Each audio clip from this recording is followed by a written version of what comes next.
Hello guys, in this video I'll show you how you can project this car 3D model on top of the car image target.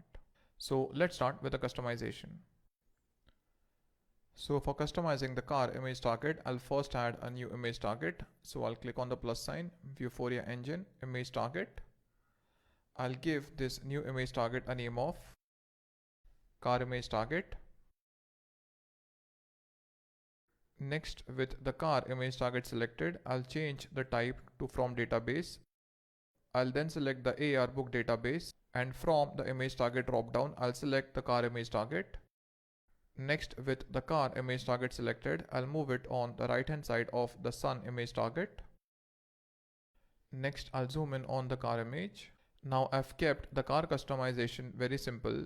That is, I'll be adding a car 3D model and I'll be rotating it on top of a circular base.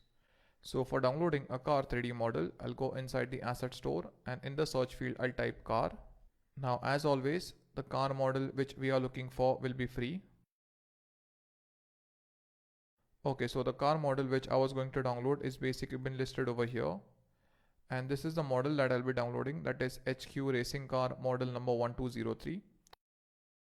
So before changing the pricing to free, I just got this car model, so I'll open it.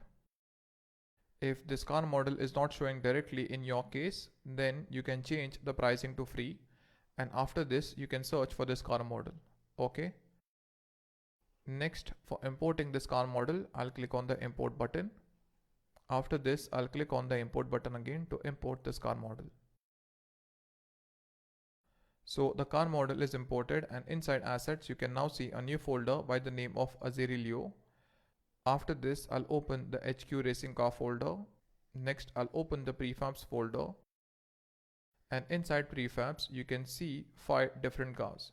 So all of them are basically the same cars with different colors. So next, I'll go inside scenes. And this time I'll drag this yellow car model. So I'll drag it inside the hierarchy. So the car is created, but its scale is large. So I'll first move it on top of the car image target.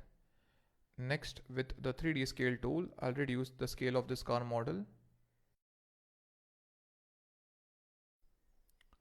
I'll increase the scale a little bit. So I'll keep the scale to around 0.197. After this, I'll rotate this car model by 90 degrees along the y-axis. So I'll change this to 90. Next, I'll position the car model exactly on top of the car image target. Okay. After this, I'll make the car model a child of the car image target.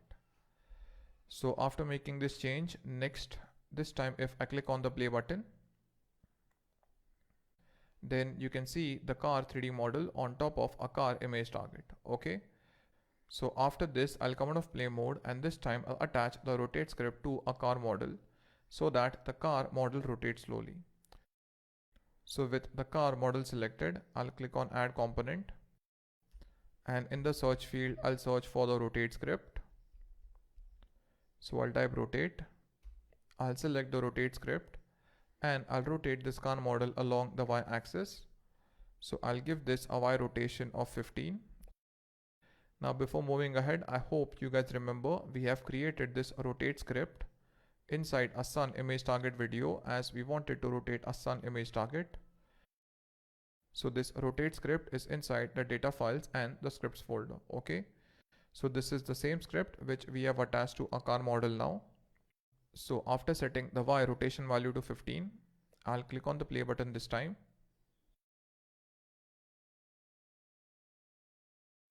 And now you can see that this car model is rotating smoothly on top of a car image target. Okay. So after rotating the car, next I'll add a circular base below this car model. So to do this, I'm not going to download a new asset, but instead I'll use the cylinder and the border prefab which is inside this low poly holiday house. So I'll open this asset. I'll then open prefabs.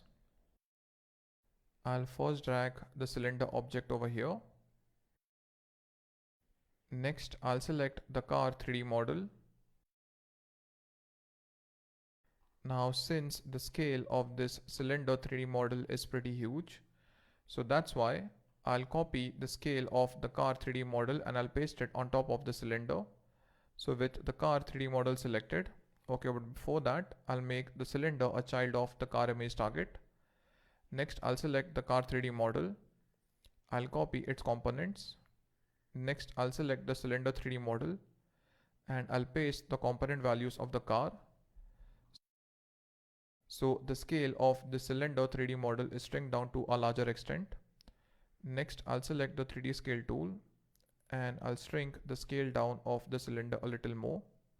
Okay. So basically the cylinder and the car 3D model are at the same exact position of x 0.025. Okay. So that's why you will notice that this car is exactly in the center of the cylinder. Okay. So after this, I'll add the border. So I'll drag the border inside the hierarchy. Next, I'll make the border a child of the car image target. And this time, I'll select the cylinder component. I'll copy the component values of the cylinder and I'll paste it on the border game object. So now this border prefab is properly surrounding a cylindrical prefab. Okay. So after making this change, next I'll just move the car a little bit on the top, because as you may notice, the tires of the cars are inside this cylindrical prefab. So with the car selected, I'll select the position tool and I'll move the car a little bit on the top. So now we can see the complete tires. So after making this change, next I'll click on the play button and we'll test the final output. So now as you may notice, we have a car which is rotating properly on top of this circular base. Okay. So after making these changes, I'll end this video over here and I'll see you in the next video.